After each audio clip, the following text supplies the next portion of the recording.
Okay, so welcome to a new series I'm starting on my channel. In this series, I'm going to talk about very macro, higher level, shot calling, game sensey kind of CTW topics. In the earlier part of the series, what I'm going to do is explain concepts, scenarios, and important terminology that I think is one, important for everybody in the community to start using consistently, and two, just important for me to explain more advanced situations. So in the beginning, I'm sort of going to give you like a rundown of terminology and explain them, and then in future videos, I'm going to apply them to cases such as tournament matches, including recent tournament matches and historical examples, whatever I think is the best example of it. I'm also going to do videos like how has the meta progressed since X amount of time, and what X teams can do better in X scenarios, and I might okay, so this series is going to be pretty critical of my team and of other teams, mostly other teams to be honest, and so don't get mad. And the reason I'm making this series is because I think that literally 99% of players do not have an understanding of CTW mechanics and how to play CTW to the best of their ability. And because that, I think the meta right now in all these Stratus CTW maps are quite stale, apart from the very highest level. And by the very highest level, I literally just mean Ram Ranch and Adventure Club, and I guess Shrew on some maps, but like not really, just Ram and Adventure Club. And because of that, all the games below that take a lot of time, are played very slow, and do not really have any direction to them. So what I want to do in this series is teach, so people have a better understanding of these concepts and know how to apply them very fluidly. And okay, so let me characterize it a little bit better. What most teams do is like, oh, we got a pick, let's push. Oh, we got this island, let's push. Oh, we don't have this island, let's take it, or let's go around, right? These are very unfluid and very niche specific scenarios that people only know because of TDM and because TDM is so straightforward and simple and brain dead. CTW is a lot more dynamic than that and can be played at a much higher level if people understand the two basic concepts I'm going to teach about today, which include those things like take an island and push, but they're a lot more broad, and having an understanding of these two concepts will help you apply apply the logic that you use to determine when you push, when you don't push, when you take control of an island, to a much broader version of maps, right? Basically, I'm just going to try to make you make you less dumb at CTW, if that makes any sense. Okay, let's start. Today I'm going to talk about two things. One, where is it? One, control, and two, tempo. Okay, so control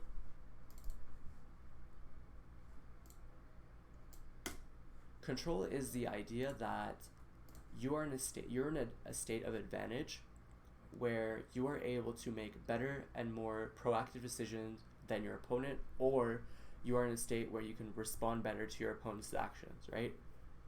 There are two types of control. The first type of control is very intuitive. It's positional control, which everybody really knows.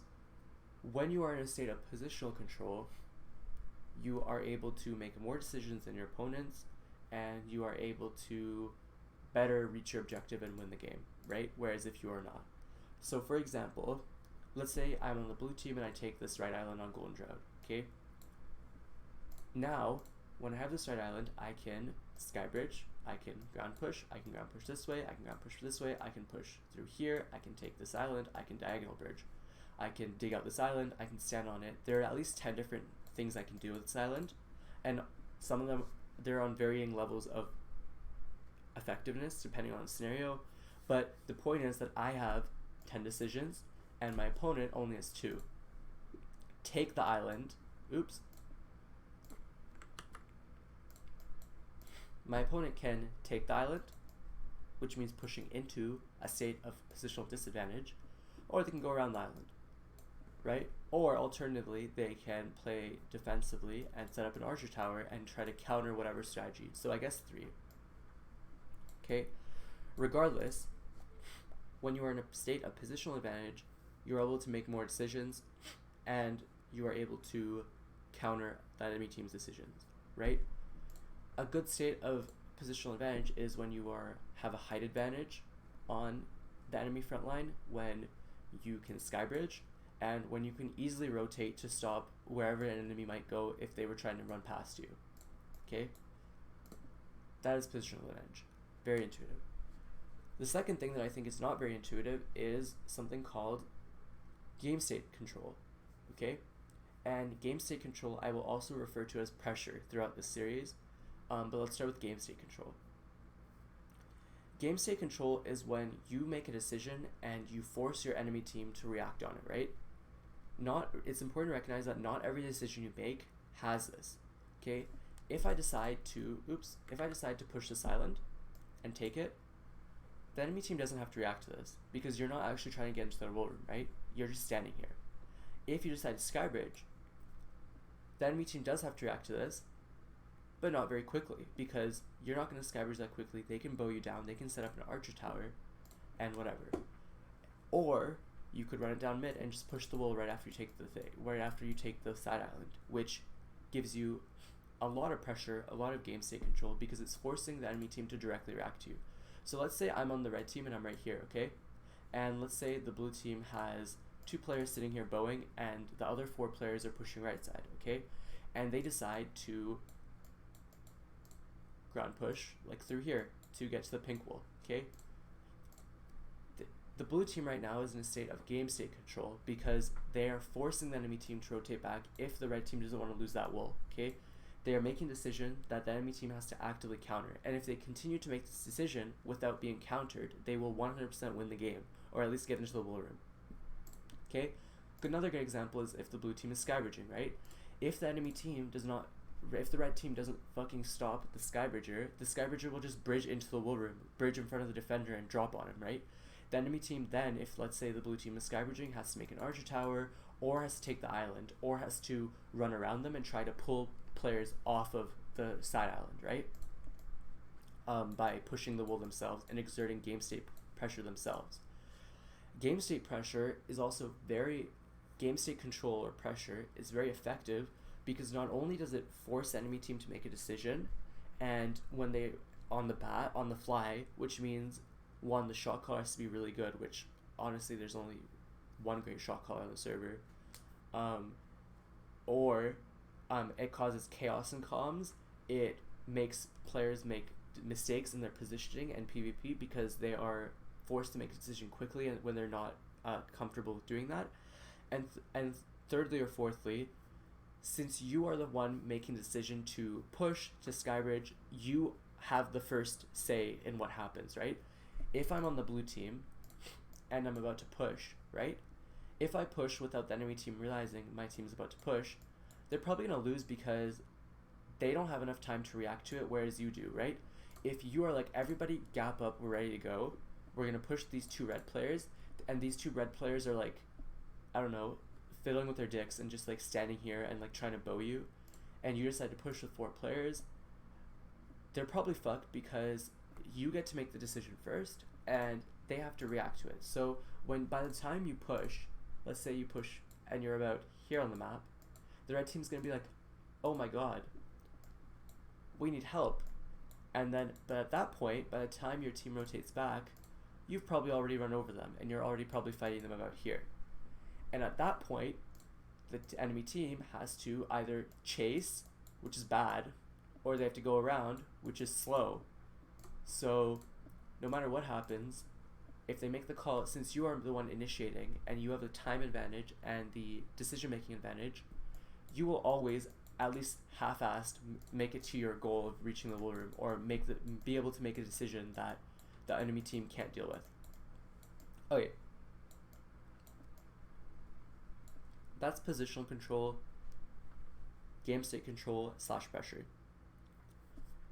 Now the question is, if we understand these 2 concepts, what decides when we do it and how effective it is? This is where I'm going to talk about tempo. I think most people on the server,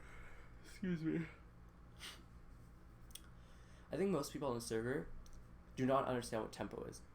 Okay? Tempo is when you are playing at, tempo is the pace you play at in order to reach your objective, right? That's a very simple definition. What that looks like is, let's say I have this island and I skybridge, right?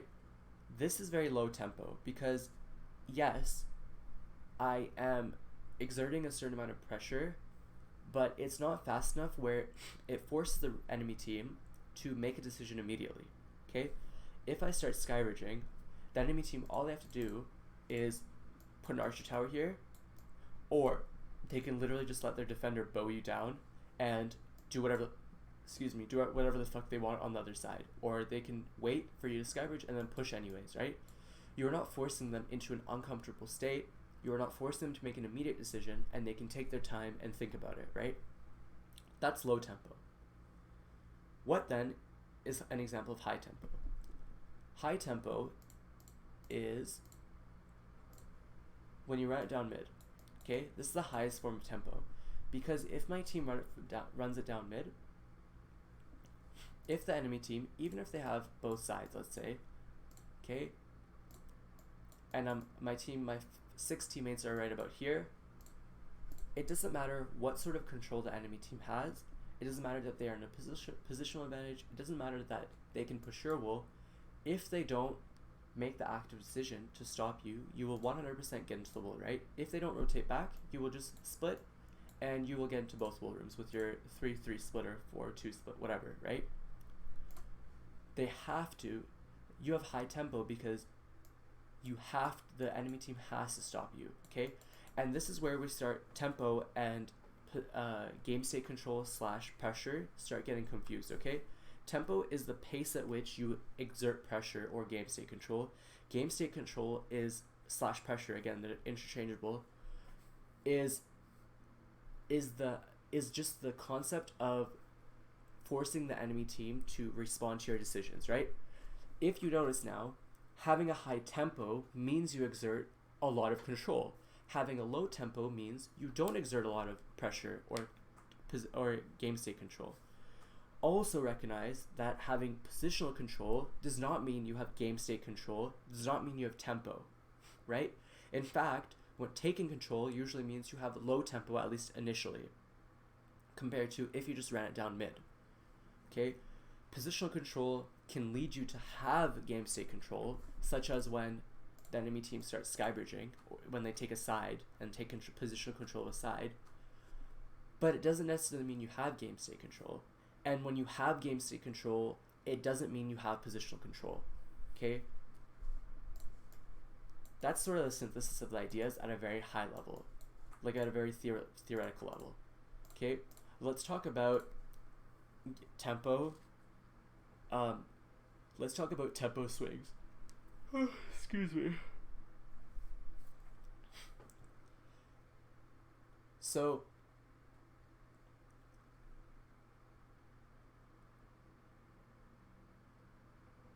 now you're thinking that if what you say is true and playing at a faster tempo gets you into the wool more, then why don't we always play at a fast tempo, right? And the answer to this is, well, you can just test it out yourself. Try a scrim where you just all run it down mid, okay? It doesn't work more than once, and the enemy team can adapt very quickly to it because it's an all-in play. When you do something like this, you give up all of your positional control, and you put all of your effort, at least for the next 1 minute, into game state control or pressuring the enemy team, right? Also, doing something fully committal like this means you give up all of this space for the enemy team to do whatever they want, right? All of this space, all of this space, all of this space, okay? The only space that you don't take away is literally the space that's in front of you as you push the wool rooms, right? That's why it's very rare to see teams always try to do that. What teams tend to do instead is they tend to spike tempo, okay? So what that looks like is, let's make a graph, okay? And let's use this. So now we have positional, and we have game state, pressure, and we have tempo, which leads to game state control. Okay, positional, which leads to game state control. Clearly, this is the most important topic. Okay, and our entire, the entire content of this entire series will just literally be how to get the best game state / pressure control. Okay, so let's make a graph. It looks like something like this. This graph is going to be tempo to time in, we can say minutes because seconds is too short, whatever. Okay, a team like Ram Ranch does something like this.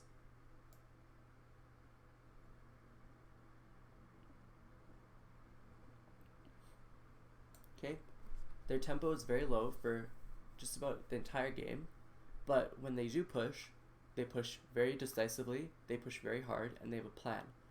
So their alternative to always having a high state of tempo or high state of pressure is to play into a position where they can make the highest state of pressure possible in the shortest amount of time possible where you can't react. Okay, this is very smart. What this looks like is they stack 5 people on one side on Golden Drought 3 or We Sell Mushrooms or Pickle or whatever, and they wait to play for a pick, and once they get a pick, they immediately push because they know they're going to push once they have that pick, and you can't do anything because you are respawning or you are down and they can out PvP you. Okay, they always get in and out once they make decisions like this. That's their plan. Obviously, there are problems with this plan because anytime along here, you can deny them this push, right? Because they're playing at such low tempo until they set up to do a big tempo swing like this. If you stop their setup, they will never get to do this. Okay, that's really important. I'll talk about that more in the next video. What then does Adventure Club do? Adventure Club plays more like this.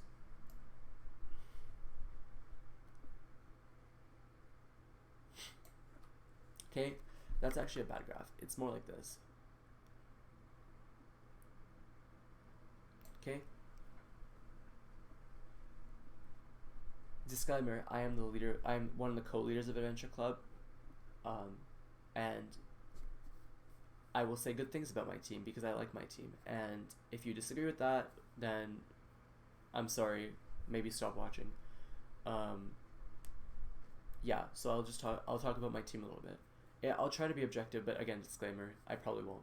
So my team plays at a much higher tempo than Ram Ranch does, and it's characterized by smaller tempo swings, but a lot more consistent tempo, okay? What this looks like then is when we take control of a side, we immediately push off of it, and we push 2 sides at once. Or when we lose a side, we push the 2 sides from where we push one side from 2 different angles. Or it also looks like just running it down mid and ignoring control completely, right? There are various different ways that we get around not having positional control at all times. Because if you've noticed, when you make a high tempo play and when you decide to make a committal play that gives you a lot of game state control, unless it's literally just skybridging, and so in most cases it's not, because in most cases it's team pushing, you usually give up positional control, okay? So the trade-off for a lot of game state control or swinging game state control is a lot of positional control, which means that you are now back at square one and you're sort of giving up all of the points you've accumulated by taking positional control. The alternative to that is just throwing that out the window and being like, look, we are all individually skilled and we can work well as a team. Let's bank on our ability to outplay the enemy team on their side and cause a lot of chaos and play at a much higher tempo. Because if you remember, playing at high tempo means that you are forcing the enemy team to make a lot of decisions, which means they can't play their own game plan. The reason Ram Ranch will probably never beat Adventure Club when we're playing properly and when they're playing properly, so let's say we're both playing at a very good level and people are not throwing randomly, which has happened multiple times in the last time we played, by the way, from both teams, so I'm just going to assume it's fair anyways. They are never, because when you play at a higher tempo, you are always going to how do I explain this? Let's say you're playing this map, okay, and you do this. The Ram Ranch is blue, and they take the side, right? Their job is going to be a sky bridge. They're gonna sky bridge. It's gonna be fine. It's gonna be very slow tempo play. The moment we know that the moment they get to about here, let's say, or let's say even further here, they're going to all jump down with 4 or 5 people, and they're going to fuck us up and get into the war room. High tempo, high pressure means that they never get into a state to do this, because remember, game state control is forcing the enemy team to react to your decisions. So if Ram Ranch's goal is to play a slow game of taking Skybridge and pushing it, and my team is like, okay guys, let's play at a faster pace, we'll just do this. We'll keep pushing, we'll keep pushing, we'll keep pushing, okay? And Ram Ranch eventually will have to be like, okay guys, we can't keep using the Skybridge because they're all over our side. We have to start playing defensively on our front lines. We have to we have to start stopping their pushes, right? And they rotate players back here. They rotate players back here. They put a player over here. They try to take control of over here. Okay, they have Lord Blocks come back over here and play as their second defender. And once that happens, you realize, wait, we can't progress the Skybridge anymore because none of our players are over there, right? And essentially they have taken they're starting to play on the back foot because they have to start responding to plays by the other team that has higher tempo, and when they do that, they are never able to exert tempo of their own. So what that ends up looking like is, let's say this is Ram Ranch again, it looks like they never win. They only play to not lose. Okay? Now you're thinking, Matt, clearly playing at a higher tempo is better. Why is it in the case why is it that not the case in every single map? Why is every team not just running it down mid with all their players? Okay? This is because of respawns. This is because of dying. And this is because of the amount of time it takes for you to take control back once you lose it, right? There's a huge opportunity cost to pushing all your players off of this side, okay? Because if you lose this fight, or even if you trade evenly and don't get into the wool room, or even if you do get into the wool room, now you're back at square one, and both teams are respawning, okay? But the difference, and now you're playing at a neutral state, okay? And when you're playing at a neutral state, you have to do all the steps you did before to take back the same amount of pressure that you had before, which takes a large amount of time, which you could be spending doing other things on the map, okay? So that's it for this video. The next video will cover neutral game, advantage game, disadvantage game, and why playing at a high tempo is not necessarily always the best, okay? Thank you for watching. Have a great day. See you in the next video.